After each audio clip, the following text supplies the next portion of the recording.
In the summer of 1683, an enormous Ottoman army, possibly as large as 150,000 soldiers, stood at the gates of Vienna, poised to shatter that heart. For the city's defenders, outnumbered and feeling abandoned, there was little hope. For 2 agonizing months, Vienna would be starved, battered, and burrowed beneath, brought to the very brink of annihilation. But a fatal miscalculation by the Ottoman commander and a desperate last-ditch defense would set the stage for one of the most stunning reversals in history.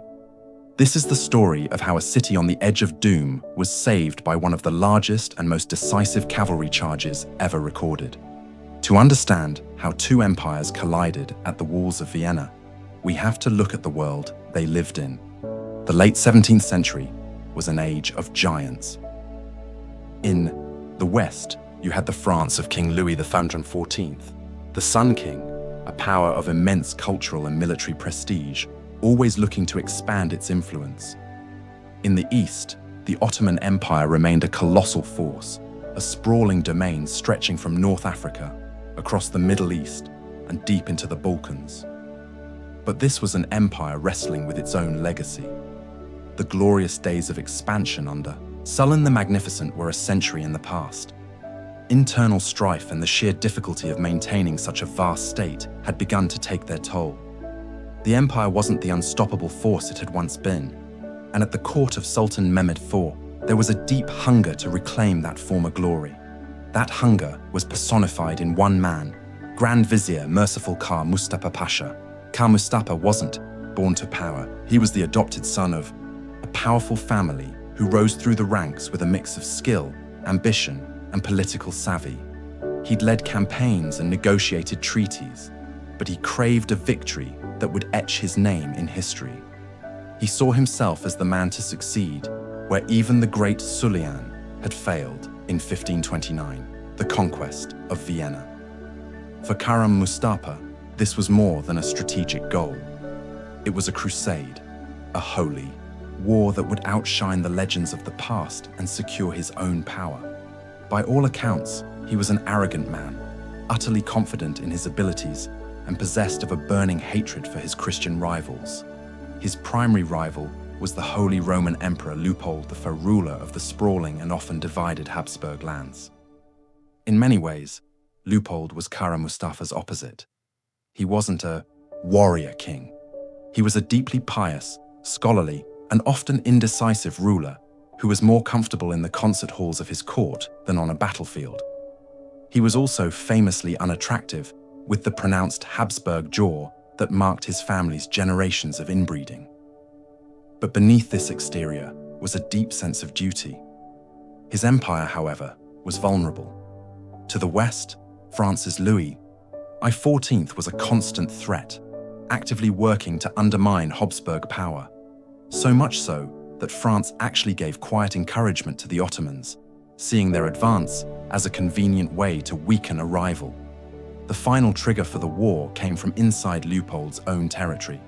In Royal Hungary, a Protestant nobleman named Imre Turki was leading a rebellion against Habsburg rule. Theoli and his rebels appealed to the Ottomans for support, and Kha Mustafa jumped at the chance. He convinced Sultan Mehmed IV that this was the perfect excuse for a major campaign. The Sultan's initial orders were actually modest: just operate in Western Hungary and capture a few forts. But Kha Mustafa had far grander designs. Vienna was always his real target. On March 31st, 1683, a formal declaration of war arrived at the court in Vienna. The very next day, the Ottoman army began its march. It was a force of staggering proportions, with a main army numbering around 150,000, including elite Janissary infantry and Sepahi cavalry. They were led by a force of 40,000 Crimean Tatars, whose job was to spread terror by burning villages and taking slaves, clearing a path for the main host. News of this approaching juggernaut sent a wave of panic across Austria. Leopold's position was dire. His own army was small, and his German allies were far away and slow to mobilize. His greatest hope lay with Poland. After tense negotiations, they'd signed the Treaty of Warsaw. It was a defensive alliance. If the Ottomans attacked the Polish city of Kov, Leopold would help. If they attacked Vienna, King John III Soys of Poland would come to his aid. It was an alliance born of mutual desperation. But as the Ottoman host drew closer, one question hung over all of Europe. Would that shield hold? As the summer of 1683 began, the Ottoman war machine moved with terrifying speed. Kara Mustafa, obsessed with his grand prize, bypassed many of the smaller forts that could have slowed him down. His eyes were fixed on Vienna. The Tatar horde fanned out ahead, creating a cordon of destruction. Villages were torched, and those who couldn't escape were killed or enslaved. A brutal strategy designed to escape chaos. The wave of terror soon reached Vienna itself. On July 7th, with the enemy closing in, Emperor Leopold I fled the city. It was a devastating blow to morale.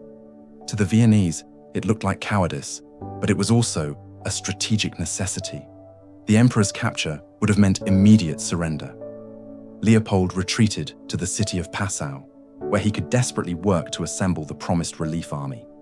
Left to face the storm was a man of iron will, Count Ernst Rütiger von Starberg. A veteran field marshal, Starberg was made military governor of Vienna, and his task was monumental. He had a garrison of just 15,000 men, a mix of regular soldiers and a citizen militia to defend a city against an army 10 times its size. Vienna's fortifications were strong, but no wall can stand forever.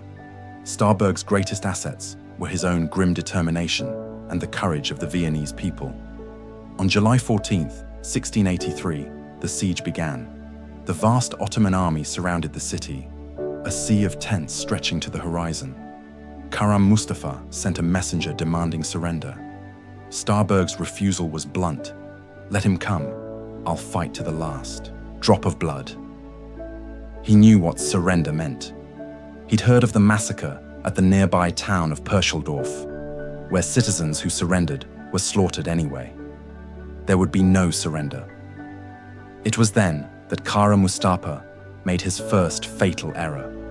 Confident that terror alone would force a quick surrender and wanting to preserve the city's riches for himself, he decided against an all-out, immediate assault. Even more critically, to speed up his march, he had left most of his heavy siege cannons behind. His lighter field guns weren't powerful enough to smash Vienna's bastions, so unable to batter his way in, he was forced to dig his way in. This began the war underground. The Ottomans were masters of siegecraft, and they started digging a massive network of zigzagging trenches toward the city walls. From these trenches, their sappers dug mines, long tunnels aimed at the foundations of the walls. The plan was to pack these tunnels with gunpowder and blow massive holes in the defenses. For the next 2 months, the siege became a subterranean battle of wits. The defenders, led by their own engineers, dug countermines. Life in the city became an agony of listening. In cellars, people would place drums with dried peas on top. The vibrations from Ottoman digging would make the peas dance, revealing the enemy's location. This allowed the Viennese to dig their own tunnels to intercept the Ottoman ones, leading to desperate, claustrophobic skirmishes fought with pistols and shovels in the dark. Above ground, life in Vienna descended into a living hell. The city was completely cut off. Food disappeared.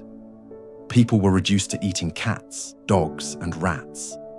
Starvation was compounded by disease as dysentery swept through the city, killing more people than the cannons. The fatigue was so extreme that Starberg issued a standing order. Any soldier found asleep on watch was to be shot. Yet the defense held. Citizens, including women and children, worked tirelessly to repair the damage from the constant bombardment. As August bled into September, the city was on its last legs. The garrison was down to just a few thousand able-bodied fighters. Ammunition was critically low.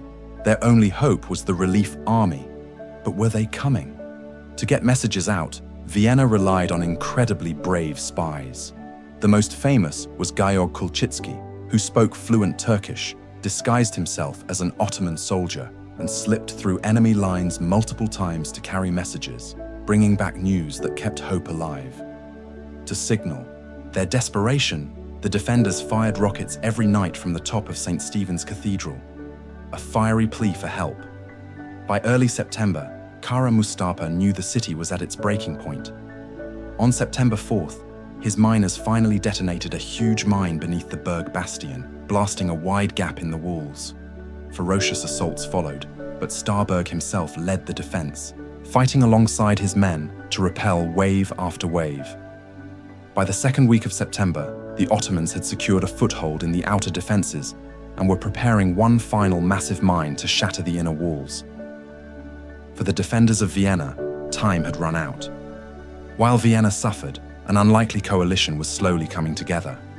The central figure was the man on whom Vienna's fate now depended. John III, Sois, King of the Polish-Lithuanian Commonwealth.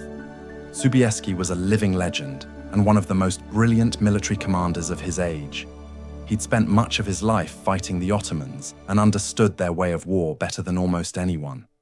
He was bound by treaty, but his motivation was more than just duty.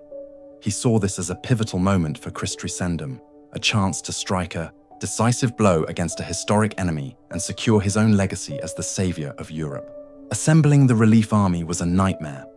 Leopold's diplomats, funded by Pope Innocent XI, scrambled across the German states begging for troops.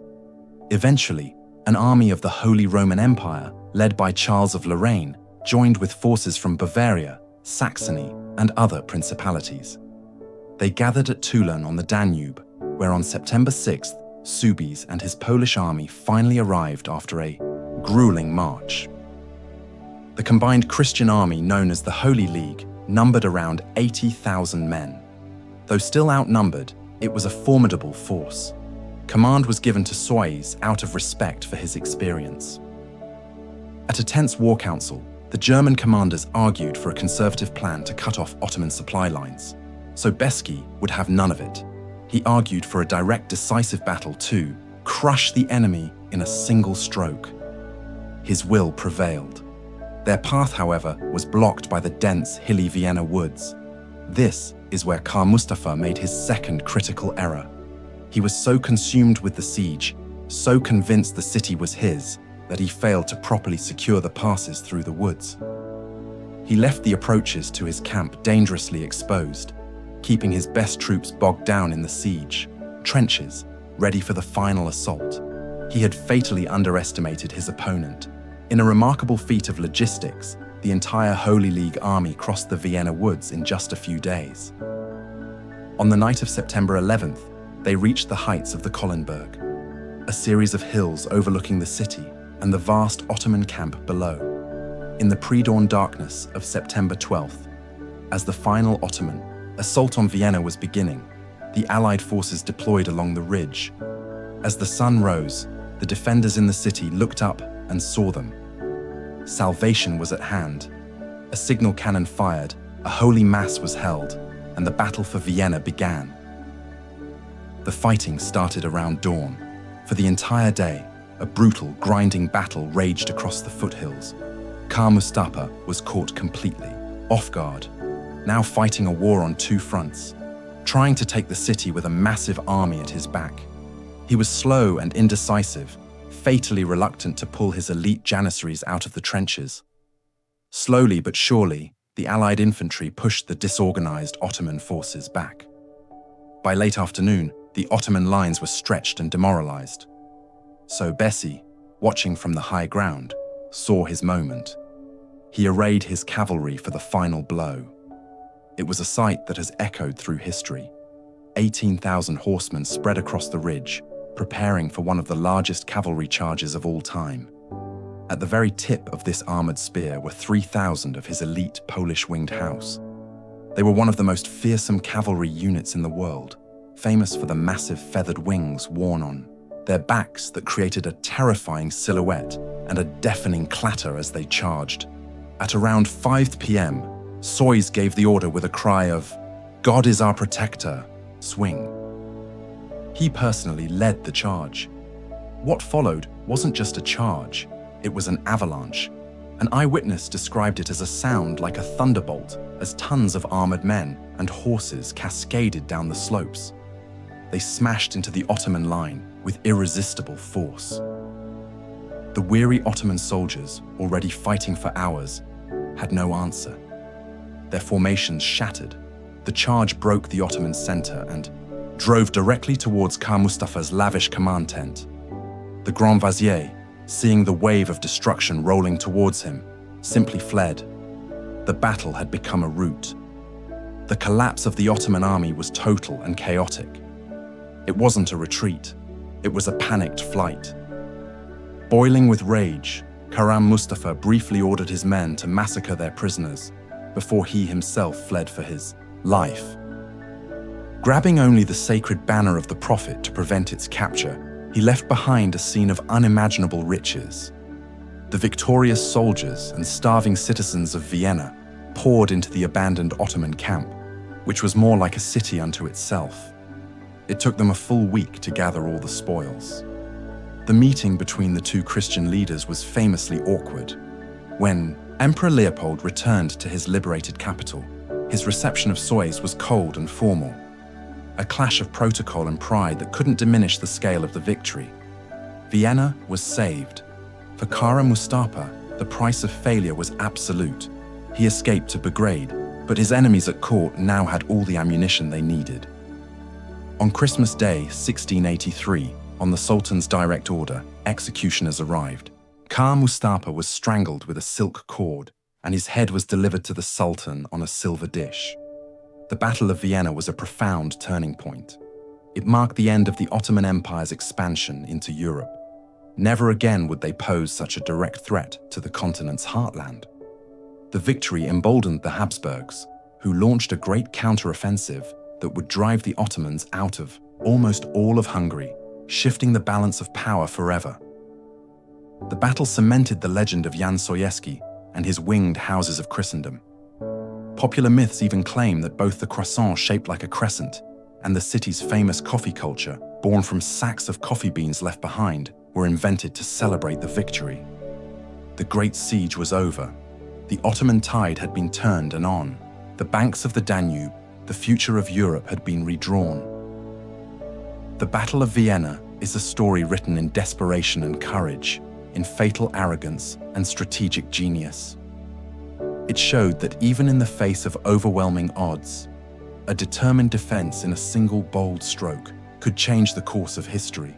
It was a clash of empires that left one on the rise and the other on a long, slow road to decline. A last stand that truly did save Europe.